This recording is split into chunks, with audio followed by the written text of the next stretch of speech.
नहमदुहु व नसल्ली व नसल्लिमु अला रसूलिहिल करीम अम्मा बाद अऊज़ु बिल्लाहि मिनश शैतानिर रजीम बिस्मिल्लाहिर रहमानिर रहीम मन आमिल सालिहन मिन ज़करिन औ उन्सा व हुवा मुमिनुन फलनुहयियन्नहु हयातन तय्यिबा सदक़ल्लाहुल अज़ीज़ इन्नल्लाह व मलाइकतहु युसल्लूना अलन नबी अल्लाहुम्मा सल्लि अला सय्यिदिना व मौलाना मुहम्मदिन मअदनिल जूद वल करम व आलिहि व सहबिहि व बारिक वसल्लम। हम्द व सलात के बाद आज रमज़ान मुबारक की 27वीं रात है। इमाम आज़म अबू हनीफ़ा रहमतुल्लाह अलैहि समेत बहुत सारे बुज़ुर्ग ये फरमाते हैं कि यही लैलतुल क़द्र की रात होती है। अगरचे वो इस बात को तय नहीं करते लेकिन फरमाते हैं यही अक्सर हमने इसी मकाम पर लैलतुल क़द्र को पाया है। नबी रहमत अलैहिस्सलाम ने सहाबाए किराम अलैहिम रिदवान के सामने गुज़श्ता उम्मतों के अहवाल ज़िक्र फरमाए कि एक हज़ार सालों की उम्रें होती थी, 1500 साल तक वो जिंदा रहते थे। तो सहाबा के दिलों में तजस्सुस पैदा हुआ कि अगर उम्र 1000 साल होगी तो नमाज भी तो 1000 साल ही पढ़ेंगे, अगर उम्र 1500 साल होगी तो रोज़े इबादतें ये सारे काम तो बड़े ज़्यादा करते हो। तो ये शौक जब पैदा हुआ अल्लाह करीम ने फरमाया कि महबूब मैं एक रात देता हूँ लैलतुल क़द्र खैरुम मिन अल्फ़ि शहर, जो रात एक होगी पर 1000 महीने से बेहतर हो, 1000 महीने से।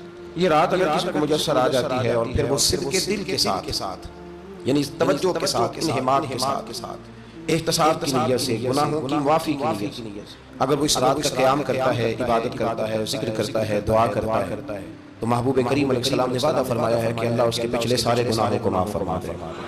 दीन, शरीयत, कुरान, इस्लाम ये बहस करने नहीं आया दुनिया में। उलमा जो बहस करते हैं वो तौज़ीहात के लिए, तशरीहात के लिए, तफसीर के लिए वो उनका मकाम है। लेकिन हम जो आवाम बहस करते हैं तो समझ लें कि दीन बहस करने के लिए नहीं आया, दीन तो अमल करने के लिए आया। इस पर अमल किया जाएगा, अमल की कोशिश की जाएगी। कुरान मजीद ने कहा मन आमिल सालिहन मिन ज़करिन औ उन्सा, जो कोई भी अच्छे अमल करे चाहे वो मर्द हो या औरत हो, वहुवा मुमिनुन, शर्त यह है कि वो मोमिन हो। फलनुहयियन्नहु हयातन तय्यिबा, फरमाया जरूर हम उसे पाकीज़ा जिंदगी अता फरमा। जो अमल वाले लोग होते हैं उन्हें अल्लाह कौन सी जिंदगी देता है? हयात तय्यिबा, पाकीज़ा जिंदगी। अल्लाह पाक साफ सुथरी गलाज़तों से पाक जिंदगी देता है जो बंदा अमल करता है। तौबा का मतलब ये होता है कि मैं पिछले गुनाह से शर्मिंदा हूँ तो आइंदा ना करने का पक्का वादा करता हूँ। इंसान है वादे के बावजूद भी कहीं गलती कर लेता है तो अल्लाह माफ करने वाला है। लेकिन वो सारी रात रोता रहा, हर मस्जिद से चीखने की आवाज आई, उसने सारी रात मस्जिद में रो के गुजारी लेकिन झूठ छोड़ने का उसका इरादा ही कोई नहीं। वो तो कह रहा है 3 दिन का रमजान रह गया, मैंने देख नहीं देना तुम्हें। फसाद छोड़ने का उसका प्रोग्राम ही कोई नहीं।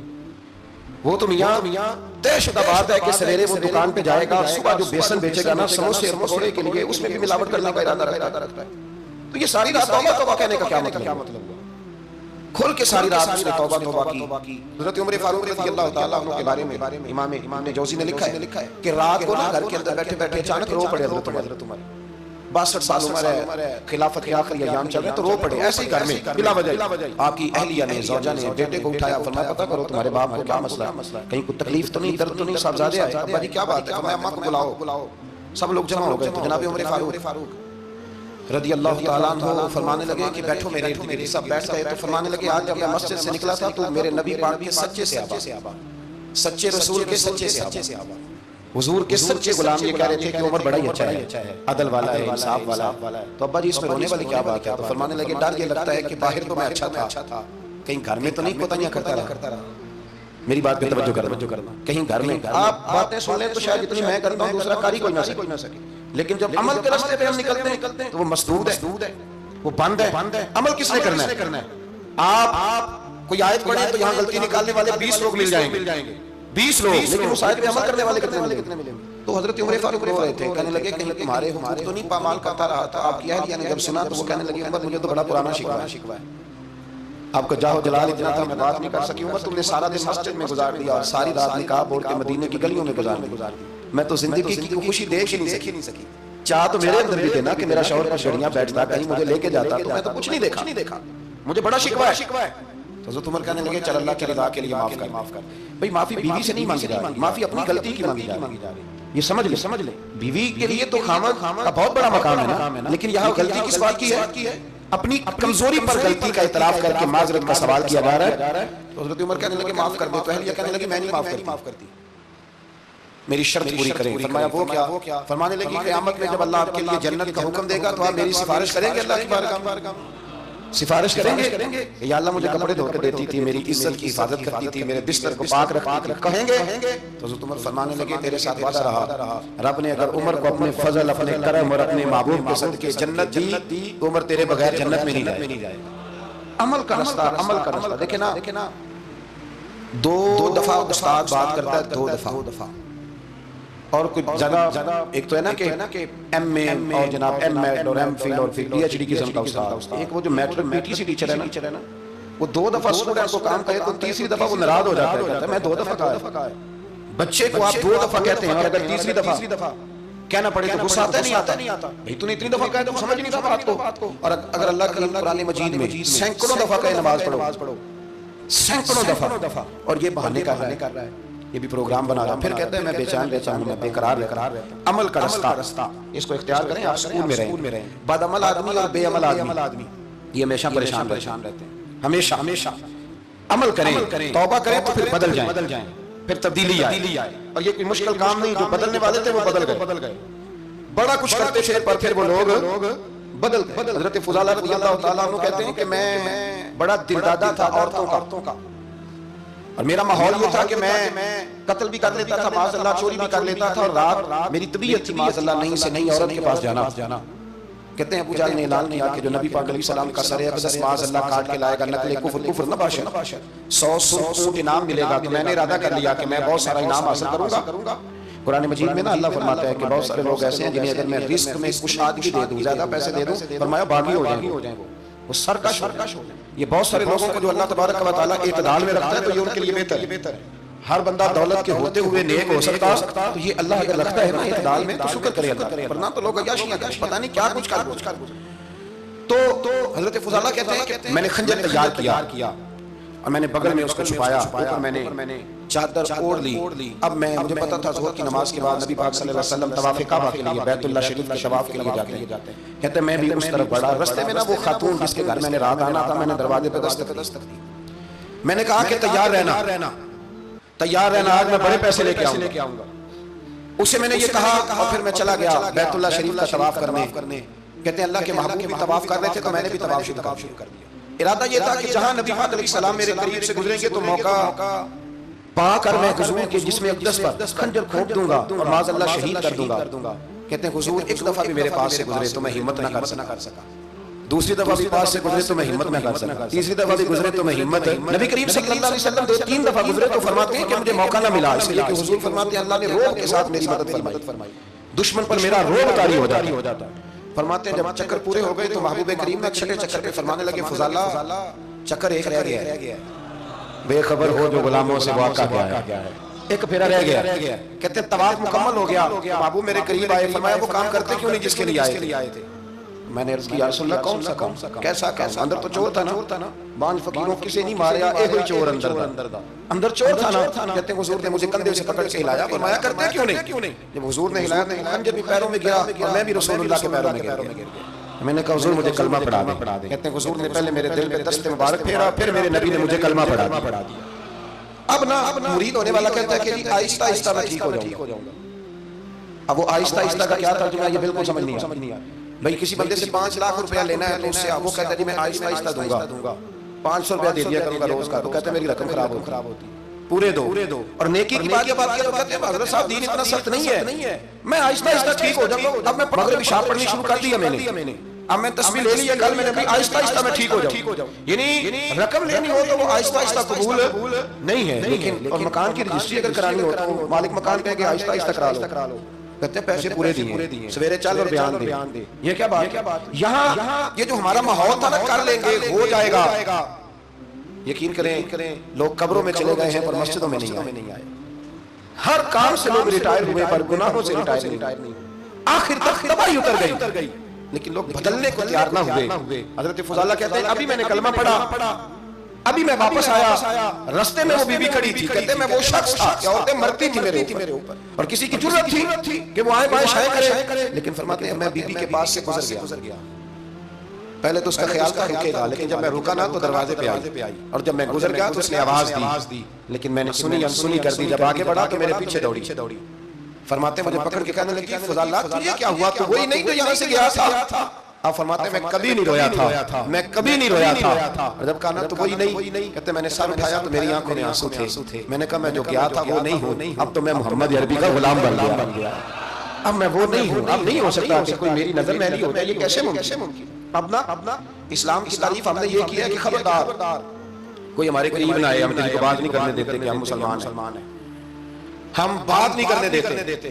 पता है क्या बात है, एक मेरी ये तकरीर होती है मिंबर पे, और एक मेरा अमल होता है जब मैं सफर करता हूँ, जब मैं गाड़ी में बैठता हूँ, जब मैं दोस्तों से मिलता हूँ। जब इन दोनों बातों में तज़ाद आता है ना, तज़ाद, तो लोग तकरीर को जज्बात नहीं कहते, एक फन बन जाती है तकरीर।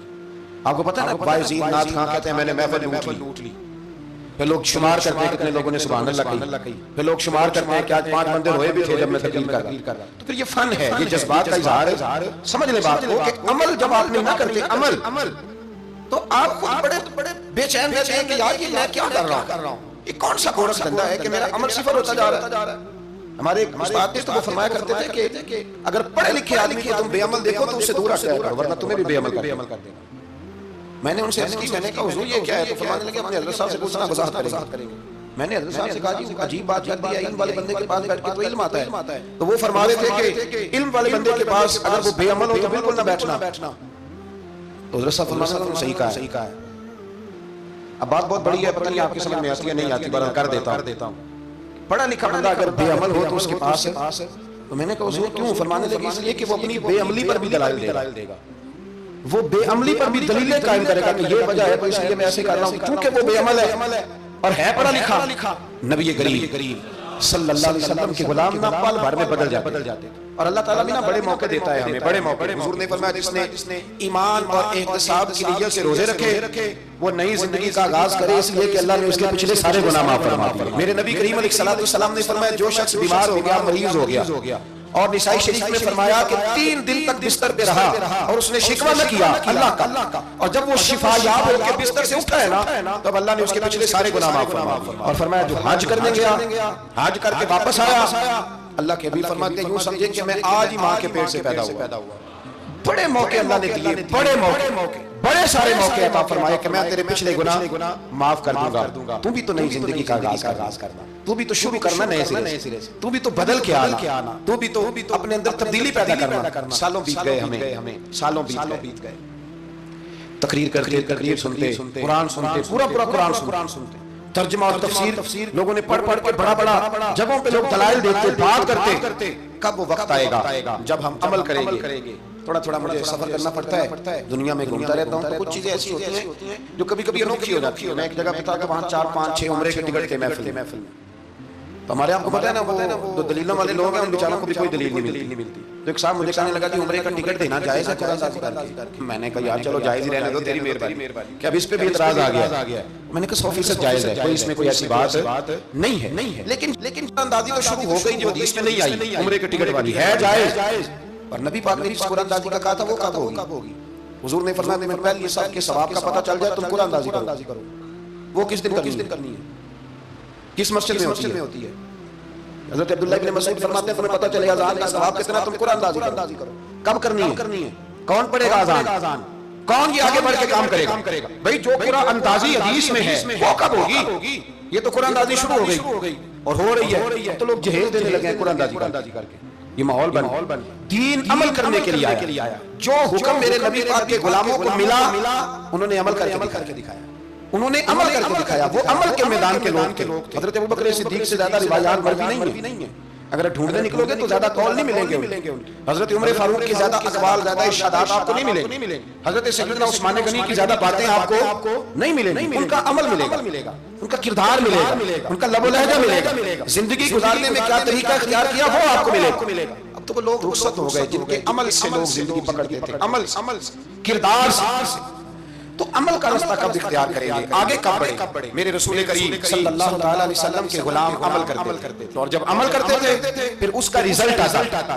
याद रखना, रिजल्ट नियतों का आता है, इरादों का आता है, अमल का आता है। गुफ्तगू का रिजल्ट आप बड़ा अच्छा सबक सुना लें तो पेपर ना दें तो पास होंगे कि फेल?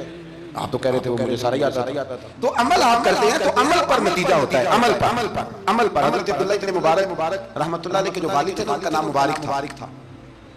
वो एक बाग में रहा करते थे, बाग की देखभाल करते थे बड़े साफ सुथरे, बड़ी उनकी तबीयत में निखार था। आज मसला हमारे मुल्क का ये है कि हमारे मुल्क में सिर्फ सियासतदान ही जो है वो गलत काम नहीं करता। या बहुत बड़ी इंडस्ट्री हो तो वहाँ खराबी नहीं होती, बल्कि रेडी वाले का भी अगर हाथ पड़ जाए ना तो छोड़ता वो भी कोई नहीं, इल्ला माशाअल्लाह। वो भी जो अच्छे आम होते हैं वो फ्रेंड पे लगाए होते हैं, उसने दिखाने के लिए और होते हैं और देने के लिए और होते हैं। वो कहता है कि ये भी तो मैंने बेचने हैं ना, तो भाई अगर ये भी बेचने थे तो इकट्ठे लगाने चाहिए, लेकिन म्यार है ना हमारा। अमल का रास्ता मसलूब। हज़रत मुबारक जो थे वो माली के तौर पर गरीब आदमी थे, तो काम काज करते थे। तो एक दिन बाग का मालिक आ गया, उसने आके आपसे कहा कि किन्नों का बाग था। उसने कहा कि लाओ एक, किन्नों ला के दिया तो खट्टा था। उसने कहा ये नहीं ठीक, दूसरी दरख्त से लाओ। दूसरे से लाए तो वो भी खट्टा था, तीसरे से लाए वो भी खट्टा था। कहने लगा बेटे कितने साल हो गए तुम्हें? फरमाने लगे 10-12 साल। कहने लगे तुम्हें अभी भी नहीं पता किस जगह का किन्नों मीठा है, सारे कड़वे लाए हो। तो आप फरमाने लगे आपने मुझे देखभाल के लिए रखा हुआ है, किन्नों चखने के लिए नहीं रखा। मुझसे कसम उठा लें कभी मैंने चखा भी हो, इसलिए कि मेरे जिम्मे और बाग का मालिक कितना खुश हुआ, कुछ ने आजाद भी कर दिया, अपनी बेटी का निकाह भी कर दिया और वो बाग भी आपको तोहफे में दे दिया। इनके घर हज़रत अब्दुल्लाह बिन मुबारक पैदा हुए। इनके वालिद गिरामी कहते हैं कि एक दिन फिर ऐसा हुआ कि मैंने ना बाग बड़ा सजाया सवारा, मेहनत करी। बादशाह आ गया। बादशाहों को भी कुछ चीजें पसंद आ जाती है, और हमारे मुल्क में तो ढेर सारे लोग बादशाह, ढेर सारे लोग बादशाह। अगर किसी तगड़े बंदे को किसी गरीब की झोंपड़ी पसंद आ गई फिर उसे देनी ही पड़ेगी। बल्कि ऐसी खबरें सुनने को मिलती हैं कि चौधरी साहब ने आके कहा कि मुफ्त देनी है कि पैसे लेकर देनी है। ये यहाँ तक बादशाह आ गया। उसने देखा बड़ा सजा संवरा बाग है। उसने हजरत मुबारक से कहा कि मुझे ना जूस बना के पिलाओ किन्नों का। हजरत ने उसे ना जूस दिया, उसने पिया तो बड़ा मजा आया। कहने लगा एक गिलास और नहीं देते? हजरत और बनाने लगे तो उसके दिल में ना उससे पहले ख्याल आ गया कि बाग बड़ा शानदार है और फल भी बड़ा मजेदार है, तो कर्जा ना कर लूं, अपना ही ना हो जाए। ये इसको देते हैं थोड़े बहुत पैसे, ये निकल जाएगा, ना भी निकला तो डांट देंगे। इतनी देर में ना हजरत मुबारक रहमतुल्लाह तआला अलैह गिलास शरबत का और बना के ले आए। बादशाह को दिया ना, अब जो गिलास आया तो कड़वा था, उसैला था, खट्टा था। तो बादशाह के गले को पड़ा तो कहने लगा ये तुमने क्या किया? पहले तो बड़ा मीठा था, बाग वही है तो जायका कैसे बदल गया? तो आप फरमाने लगे वो बादशाह की नीयत बदली है, बादशाह की नीयत बदली है तो इसका भी जायका बदल गया है। तो नीयत ना आपकी बदलती। और ये हुजूर का फरमान है, फरमाया अल्लाह के बंदे ऐसे होते हैं जो अल्लाह के दिए हुए नूर से देखते। कहा आपकी नीयत बदल गई तो इसका जायका बदल गया। अब बादशाह ने दिल में कहा नहीं यार बंदा कह तो ठीक ही रहा, ये तो इसकी मेहनत से अल्लाह ने फल दिया, मुझे ऐसा नहीं करना चाहिए। तो हजरत दौड़ के गए तो दूसरा जूस का गिलास बना के लाए। अब दिया तो मीठा था। कहने लगा अब क्या हुआ? फरमाने लगे आपकी नीयत ठीक हो गई है तो रब ने जायका भी ठीक कर दिया। नबी पाक अलैहि सलाम ने फरमाया अल्लाह तो तेरे गुमान के करीब रहता है, तेरे गुमान के। ये मैं बच्चों को ना थोड़े दिन पहले उन्हें कह रहा था दीन में आगे बढ़ने के लिए कोई सियासत ना करना, कोई चक्कर ना चलाना।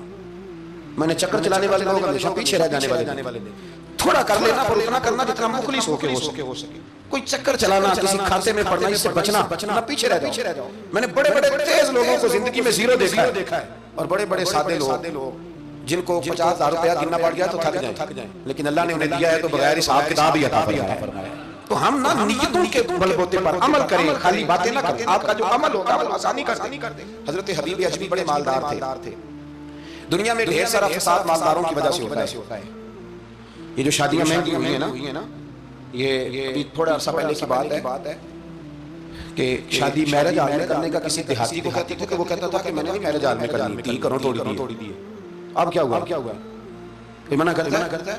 बल्कि जो बड़े दूर दराज देहात है उनमें भी मैरिज हॉल बन गए। ये अमीर कुछ बातें ऐसी पैदा करते हैं कि गरीबों के लिए भी मुश्किल हो जाती है। ये कुछ ऐसे मामलात लाते हैं मैदान में कि फिर आम लोगों के लिए उसमें मुश्किलात होती है, क्योंकि वो रिवाज बन जाता है माशरे का। पैसे वाला आदमी उस रिवाज को लाता है मैदान में, उससे खराबी होती है। और फिर मेरे गरीब का ये हाल है कि अमीर को रस्म छोड़ दे तो छोड़ दे, गरीब को कर्जा उठाना पड़े, छोड़ने कोई छह नहीं, जो मर्जी हो, इसने कोई चीज पीछे नहीं होने दे। हजरत हबीब अजमी बड़े मालदार थे, तो वो कारोबार करके मालदार लोग जो होते हैं ना, ये तो कहते हैं पैसे को पैसा है ना, कितना मशहूर है जुमला, पैसे को पैसा। तो ये फिर मार्केट में पैसा फेंकते हैं, तो ये पैसा खींचने के लिए पैसा फेंकते हैं। फिर एक दूसरे को कहते हैं तेरी वजह से महंगाई, तेरी वजह से महंगाई। हालांकि महंगाई किसी की वजह से भी होती, किसके लिए? गरीब के लिए। मतलब पेट्रोल महंगा हुआ तो किराया बढ़ गया बस, लेकिन पेट्रोल सस्ता हुआ तो कभी किराया भी सस्ता हुआ है। उसने उधर ही रहना। तो महंगाई किस बेचारे के लिए? गरीब इसने घर जाना है ना, इसने घर जाना है। अभी हमारे एक बच्चे ने जाना था तो सफर लंबा था, तो कह रहा था 1000 रुपया मेरे पास है पर किराया 1500 लगता है। अभी भी लोग हिसाब करते हैं, फिर सोचते हैं कि रास्ते में शायद कोई नहीं खानी, इसलिए कि किराया कहाँ से दूं, मैनेज करके रखते हैं। ये खिदमत है ना उलमा की, अल्फाज की। मुझे पता है, मैं इस कबीले का आदमी हूं, मुझे पता है कि ये कैसे हिसाब करके रखते हैं कि इतने आए हैं तो इसमें से यहाँ जिसके पास हैं बड़े लिमिटेड से, तो बेचारा पहले से सोच के बैठा होता है, मुझे पता है। जिनके पास फिर बेहिसाब होता है वो फिर मार्केट में फेंकते हैं, तो खींचते हैं, जुल्म करते हैं। हजरत अबी अजमी कहते हैं जब माल दिया अल्लाह ने तो मैंने सूद का काम शुरू कर दिया। अब सूद वालों के पास भी बड़ी दलीलें हैं, इंश्योरेंस वालों ने भी फतवे रखे हुए, वो आके फतवा दिखाते हैं। वो कहते हैं जनाब फतवा, तो मैंने कहा कि फतवा मार्केट में मेरी तरह के मौलवी मियां कैसी बात करते हैं, फतवा तो मिल ही जाता है, लेकिन नबी करीम अलैहिस्सलाम का वो फरमान ज़हन में रखना कि हुजूर ने फरमाया एक हलाल है तो एक हराम है, एक में शक है। अल्लाह के नबी फरमाते तुमने शक वाली चीज से भी बचना है। इसमें मशकूक हो गया ना कि पता नहीं, देखें ना उलमा का यहाँ इख्तिलाफ है, जायज कहते हैं काबिल एहतराम है, लेकिन जो नाजायज कहते हैं उनके भी तकवे में कोई शक तो शक आ गया ना इस बात। तो हुजूर ने फरमाया तुम शक वाली चीज से भी बचो। हजरत अबी अजमी कहते हैं मैं सूद का धंधा करता था, बड़ा सूद लाता था, बड़ा सूद, और ये सूद जिस पे चढ़ जाता है उस पे उतरता नहीं। पाकिस्तान का भी बुनियादी मसला ये है कि सूद इतनी बड़ी नहुसत है कि ये अल्लाह रसूल से जंग है, क्योंकि बहुत ज्यादा सूद हम देते हैं। इसलिए मैं तो आपको पता है जो कोई बुरा काम करे उसको बुरा कहना चाहिए, हुकूमती लेवल पर तनकीद इसलिए अच्छी होती है कि लोगों तक जब पहुंचती है तो फायदा दे, लेकिन जो बंदा अच्छा काम करे उसकी अच्छाई को भी बयान है। हजरत अबी अजमी रहमतुल्लाह तआला अलैह फरमाने लगे कि सूद का कारोबार मैंने शुरू कर दिया, बड़ा वसी था मेरा काम सूद का, मैं सूद लेता था, सूद पे गुजारा होता था। मेरी बीवी मुझे समझाती थी कि ये सूद है, ये हराम है, ये गलत है, इससे बचो। कहते हैं वो कई दफा मुझे कहती जो मैं डांट देता। एक दिन ना मैं सूद के पैसे लेके ना आ रहा घर, उसका मैंने गोश्त खरीदा, बीवी को दिया खाना पकाने के लिए, तो उसने हंडिया चूल्हे पे रखी। कहते उसने जरा उसके अंदर चमचा जो चलाया हंडिया में, तो वो लाया मैं गोश्त था पर सारे का सारा खून बन गया सारे का सारा। अल्लाह अकबर। कहती हो मेरी बीवी चीखें मारने लगी, अल्लाह के मेरे आगे रखा, कहने लगे ये तेरे सूद के पैसे खून बन गए, आज तुझे भी पिलाऊं और तेरे बच्चों को भी। वो कहते हैं ना कुछ लोग के घर के कोने से चीखने की आवाज आती है तो सारे पीर बुलाए, फर्क कोई नहीं पड़ता। तो मैं कहता हूँ फिर गौर कर लो, शायद उस कोने में किसी यतीम के पैसे लग गए, किसी बेवा की आहें हों। अगर इस रकम से कोई घर बन जाए ना तो फिर सारी दुनिया की पीर जमा करो तो चीखने की आवाजें बंद नहीं हुआ करती। हजरत अबी अजमी रहमतुल्लाह तआला अलैह फरमाने लगे कि वो जब बन गया ना खून, तो अब मेरे अंदर ना चोट लगी कि यार अगर दुनिया में अल्लाह ताला मुझे नज़ारे दिखा रहा है तो आखिरत में मेरा क्या बने। कहते मैं दर्द के साथ बाहर निकला।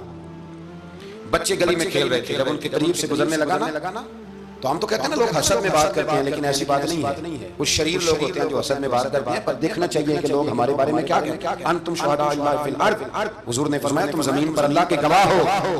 मोमिन जो तुम्हारे बारे में कहे कान लगा के सुनो। लोग तुम्हें क्या कहते हैं, किन लफ्जों से याद करते हैं, जिन लफ्जों से लोग दुनिया में याद करते हैं, मरने के बाद भी उन्हीं लफ्जों से याद करेंगे, उन्हीं लफ्जों से। कोई तुम्हारे लिए हाथ उठा के दुआ नहीं करेगा। हाँ, अगर तुमने खैर की होगी तो फिर लोग गलियों से निकल के आए, फिर लोग रोएंगे कि बंदा बढ़ाता। तो अबी अजमी कहते मैं बाहर निकला तो बच्चे खेल रहे थे, तो एक बच्चा उनमें से कहने लगा पीछे हट जाओ, बड़ा जालिम है, बहुत बड़ा सूदखोर है। छोटा बच्चा, ऐसा ना हो कि इसके पैरों से मिट्टी उड़े और हमारे कपड़ों पे पड़ जाए, तो हमें भी नौसत मिले। छोड़ो सूदिया। कहते मेरे दिल पे और चोट लगी, मैंने कहा अल्लाह तेरी छोटी छोटी मखलूक भी मुझसे नफरत करती।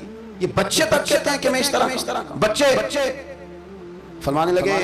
मैं वहां से सीधा हजरत हसन बसरी के पास गया, मैंने कहा हुजूर मुझे तौबा करा दे। ये पता है अल्लाह वालों के पास लोग क्यों जाके तौबा करते थे, मुरीद होते थे, इसलिए कि तौबा पे कायम रहना बड़ा मुश्किल होता है। कोई ऐसा बंदा होना चाहिए जो हमें तौबा पे कायम रखे, जो रोज हमें नसीहत करे। देखे ना हमारे सीनियर होते हैं हर फील्ड में, अगर कहीं हम उलझ जाते हैं तो अपने सीनियर से बात करते हैं। तकवे के परहेजगारी के रास्ते में भी हमारा कोई सीनियर होना चाहिए, ताकि वो हमें बताए कि परहेज कहाँ करनी है, दवाई कैसे खानी है और आगे कैसे बढ़ना है। फरमाने लगे मैं हज़रत हसन बसरी के पास गया, तौबा की, माफी मांगी, गिड़गिड़ाया, बड़ा रोया। तो ख्वाजा हसन बसरी ने मुझे तौबा कराई। मैंने पक्का इरादा किया कि मर जाऊंगा पर हराम का पैसा नहीं खाऊंगा, मर जाऊंगा हराम का लुकमा नहीं खाऊंगा। वैसे भी हम ज्यादा खा नहीं सकते, ये वारसों का माल होता है, हमारा थोड़ी होता है। हम किसी के माल के मुहाफिज बने रहते हैं और खाएगा कोई और हिसाब देगा। और जहां तक बच्चों का मामला है ना, बच्चे अच्छे हो ना तो पैसे बानी जाते हैं, और बच्चे नालायक निकल आए तो जो हो वो भी उजड़ जाते हैं। तो इसलिए मेहनत तरबियत पर होनी चाहिए, ना कि बैंक बैलेंस पर होनी चाहिए। हजरत हबीब अजमी कहते हैं वापस आया सच्ची तौबा करके, एक लुकमा हराम नहीं कभी लूंगा। अभी वो बच्चे वहीं खेल रहे थे जिनके पास से मैं गुजर के गया था, कहते वापस आया तो वहीं खड़े थे। उन्हीं बच्चों में से वही बच्चा दोबारा बोला, कहने लगा पीछे हट जाओ, पीछे हट जाओ, अल्लाह का वली आ रहा, कहीं ऐसा ना हो कि हमारे पैरों से गर्द उड़े, इसके कपड़ों पे पड़े और हम बेअदब लिख दिए जाएं। कहते हैं मैंने चलते चलते चीख मारी कि ऐ अल्लाह, अभी तो मैं आज बदला हूं, आज मैं बदला हूं तो तूने मेरे हक में सारी गवाहियां भी बदल दी, तूने सारा निजाम बदल के रख दिया। तब्दीली अपने अंदर लाएं, रूह के अंदर लाएं, मिजाज के अंदर लाएं। ये शब कदर की रात है, तौबा और इस्तिगफार करें, लेकिन बदलने के इरादे, छोड़ने के। आला हज़रत फाज़िल बरेलवी रहमतुल्लाह अलैह जब ज़िलहज की आखिरी रात होती तो फरमाते सुबह साल बदल रहा है तो हमें भी बदल जाना चाहिए। लोग पूछते हुजूर क्या बदलें? फरमाया जो इस बार पढ़ता था दो कर दे, और फरमाया जो अपने आप को खुश करने के लिए बातें करता था वो बातें कम कर दे। आज ना कुछ बदलने का प्रोग्राम बनाए, अपने रब करीम के साथ दिल ही दिल में वादे करें कि कुछ आदतें हम छोड़ेंगे। ये गलत बात है कि आदतें छूटा नहीं करती। हुजूर आदतें तो बदलने आए हैं, आदतें बदल जाए, अपने आप को बदलें और अपने अंदर तब्दीली पैदा करें, फिर खुदा के रिजल्ट का इंतजार करें, फिर देखें अल्लाह किस तरह के फैसले फरमाता है। आप इरादा करें, आप प्रोग्राम बनाएं, आप ज़हन अपना बनाएं कि मैंने ना कुछ बदल जाना, अब मैंने अंदर कुछ अपने तब्दीली पैदा करनी, निकल आए। दो तीन गुजारिशात जाते जाते आप शेयर करूं। एक तो जिंदगी में कुछ काम ऐसे करें कि जिन कामों का मुझे पता हो या मेरे रब को पता हो, किसी इंसान को खबर ना हो। दूसरी बात ये याद रखें कि दीन का कोई काम की जिंदगी में करे ना तो अपने ऊपर मुशक्कत करें कि वो काम मैंने रियाकारी के तौर पे नहीं करना, वो दिखलावे के तौर पे नहीं करना। दीनी मामलात के अंदर, दीनी कामों के अंदर यानी पहले आप अपने आप को मुतमईन करें कि वाकई आप फी सबीलिल्लाह वो काम कर रहे हैं। अब ये जो रस्म है ना बेतहाशा, कुछ चीजें बोझ बनने लग गई हैं, बोझ। तबीयत महसूस करती है कि ये क्या हो रहा है, मतलब हम यहाँ भी हम वो काम करेंगे सीख के सुन के तैयार करके बाहर आए। हज़रत अबू मुरताइश एक दरवेश गुजरे, वो कहते हैं मेरी हज की तैयारी थी, मैं घर में बैठा था, बिल्कुल तैयार था, कल परसों जाना था, तो मेरी अम्मा ने पानी मांगा, बेटा पानी देना। रिसाला एक शायरिया में इसको लिखा है, कहते हैं अम्मा जी ने कहा पानी लाओ, तो मैंने ना छोटे भाई से कहा अम्मा जी को पानी देना। अम्मा जी ने मुझसे पानी मांगा। जो पीर साहब होते हैं उनको भी अम्मा की खिदमत करनी चाहिए कि नहीं करनी चाहिए? वो जो इंडस्ट्री का मालिक है 2 करोड़ रुपया, वो नर्स रख दे अम्मा को कि खुद अम्मा को रोटी खिलाए। वो कहता मैं करता हूँ, मैं ही तो तनख्वाह देता हूँ, बीबी जो रखी हुई, किसको खिदमत करनी चाहिए? डॉक्टर साहब को, इंजीनियर साहब को, नबी वक्त भी होना, नबी वक्त, वली वक्त भी, तो माँ उसके लिए भी काबिल ताज़ीम होती। आप बात को समझे। नबी करीम अलैहिस्सलाम तो अपनी रज़ाई माँ आती थी तो हुज़ूर उठ के खड़े हो जाते। हुज़ूर ने कहा ये ताज़ीम का मौका है। हज़रत अबू मुरताइश कहते हैं अम्मा ने पानी मांगा, कल मैंने आज पे जाना था। छोटे भाई से कहा अम्मा को पानी देना, क्योंकि मैं तो पीर साहब हूँ, मैं तो अल्लामा साहब हूँ, 25-30 आदमी अभी गली में खड़े हैं मुझे मिलने वाले, पुत्र तू पानी ला दे, पानी की बात ही है ना। कहते फौरन मेरे दिल में ख्याल आया कि सैकड़ों मील का सफर हज का पैदल करना है, उसके लिए तेरा नफ्स तैयार है, और यहाँ से उठ के वहां मटके से पानी डालने जाना है अम्मा के लिए, उसके लिए ज़हन तैयार नहीं। फरमाते हैं फिर मेरे अंदर से आवाज आई, ये तू हज करने जा रहा है ना, इसमें लोग तुझे हाजी कहेंगे और वापसी पे तेरे गले में फूलों का हार डालेंगे, लेकिन अम्मा को पानी पिलाने पर तो कोई बंदा इनाम नहीं देगा, कोई शोर नहीं होगा। फरमाते हैं मैं समझ गया कि अभी मैं हज के लिए नफ्सियाती तौर पर तो तैयार हूँ, पर दिली तौर पर तैयार नहीं हूँ। कहते मैंने हज का इरादा छोड़ दिया। मेरी अम्मा कहने लगी बेटे जाता क्यों नहीं? मैंने कहा अम्मा पहले तेरे तक पहुंच लो, फिर बैतुल्लाह शरीफ तक भी पहुंच जाओ।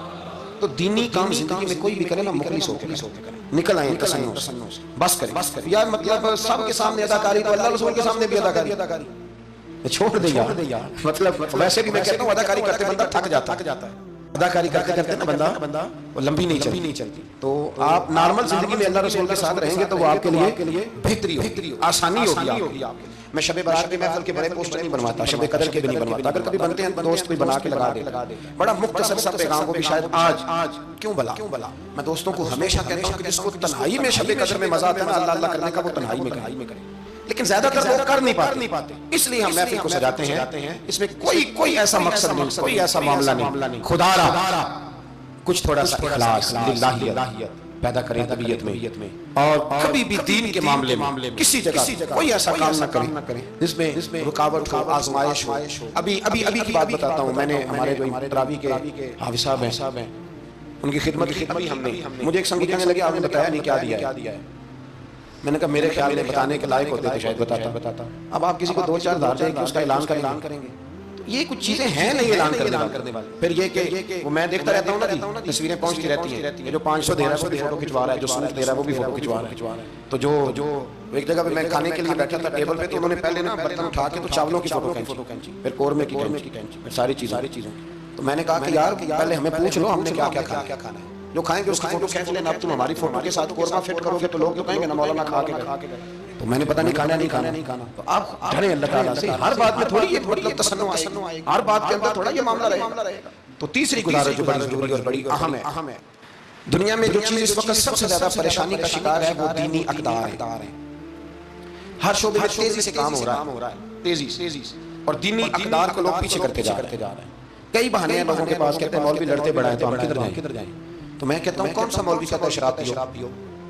कहा कभी किसी मौलवी, कोई भी हो, किसी ने कहा है कि रिश्तेदारों के ताल्लुकात खराब कर लो, किसी ने कभी कहा है कि डाके मारो। तो आप क्या बात करते हैं साहब? कौन सा मौलवी कह रहा है कि चोरियां करो? तो दीनी अक़दार और चीज का नाम है, उसूल में इख्तिलाफात हैं, वो अपनी जगह पे कायम है, वो रहेंगे, चले आ रहे हैं, लेकिन आप दीनी अक़दार का ख्याल करें। अब नई बहस छिड़ गई है कि मस्जिद में सीमेंट की गोली देने से बेहतर है किसी गरीब को आटे का थैला दे दो। असल बात ये गरीबों की आवाज बात करना चाहते हैं। एक मस्जिद वह जगह है जहां से गरीबों की आवाज बुलंद होती है। सवेरे तजर्बा करना, सवेरे किसी मस्जिद में इफ्तारी के वक्त पहुंचना, लाइनों में लाके लोग इफ्तारी कर रहे होंगे और सैकड़ों लोग रोटी खा रहे होंगे, और उनमें अमीर कोई भी नहीं होगा, सारे माड़े लोग। तो मस्जिद ही तो है, जब बनती है तो गरीब की बात होती है, गरीब को रोटी मिलती है। ये मदारस के अंदर सेठों के बच्चे पढ़ने आते हैं, तो ये किफालत खाना नहीं समझते आप तो लोगों को भिखारी बना रहे हैं, भिखारी। मुझे पता है कि बहुत बड़े हॉस्पिटल में जो सदकात और ज़कात के नाम पे बना है, वहां भी अगर आपने इलाज कराना है तो आपको पहले रुस्वा होना पड़ता है। नाराज ना होना, मैं बता रहा हूँ, रुस्वा होना पड़ता है, मैं जिम्मेदारी से कह रहा हूँ। वो कहते हैं जाओ जाके अपने इलाके से लिखवा के लाओ कि हमने ज़कात में से इलाज कराना है। लिखवाना पड़ता है कि नहीं लिखवाना पड़ता? यानी जो अस्पताल बना ही सदकात और ज़कात पे है, मैं किसी को टारगेट नहीं कर रहा, लेकिन वो कहते हैं जाओ 4 आदमियों से लिखवा के लाओ, पहले आपने लिखवाना है, फिर आपने तस्दीक करानी है, पापड़ बेलने। तो कितने लोगों के सामने पर्दा खुला के ज़कात के साथ आप ये करा रहे हैं। और उसूल क्या है? सदरुल शरिया फरमाते हैं अगर तुम्हें पता है मेरे भाई को ज़कात लगती है तो बता ना ज़कात है। उसे क्या ये ईदी है, बच्चों के कपड़े ले लेना, उसे बताना, बड़ी बारिश है, बताना। उसे क्या कि ये मेरी तरफ से तोहफा है, उसे क्या ही ना। इस्लाम इतनी पर्दादारी जो हमारे मदारस है ना, मैं बड़ी जिम्मेदारी से, मुझसे पहले एक दोस्त ने पूछा, फिर 2, 4, 5 लोगों ने पूछ ली ये बात। तो मैंने कहा कि नबी पाक को यतीमों गरीबों का बड़ा ख्याल था, पर हुजूर ने तो मदीने आके सबसे पहले मस्जिद बनाई। हुजूर ने बाकी सारे काम बाद में की। तो ये अब नया प्रोपेगेंडा दीनी अक़दार में थोड़ा ना अपना हिस्सा डाले।